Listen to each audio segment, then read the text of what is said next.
Hello and welcome to this new lesson in which I will show you a practical image assembly. So let's start by dragging a new image to the software.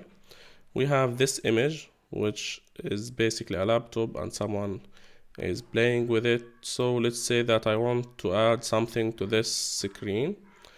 I can do this by simply dragging another image above the first image, which is this one, and use the select tool to move it around, use the zoom tool to zoom in, and use the transform tool to move this.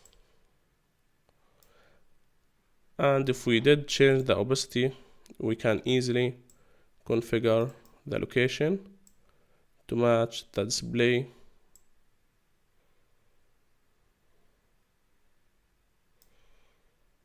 Okay,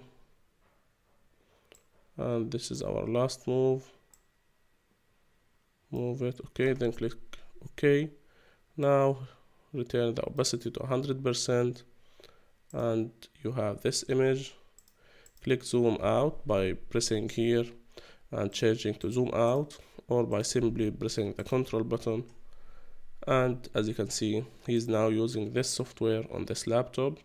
You can choose to minimize the opacity a little bit so that it will be more realistic. Then you can press Ctrl E to merge these two layers, duplicate them, add the Gaussian filter. Okay, then choose soft light. Okay, we have the hard light or soft light thing. As you can see, without the light and with the light, you can change the intensity of this. Again, if you want to change the lighting, okay, let's merge these two layers. You can go and change the lighting.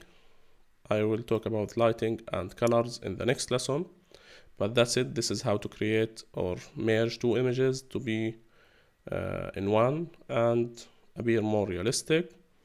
Thanks for watching this lesson. Next, I will talk about lighting, curves, and colors.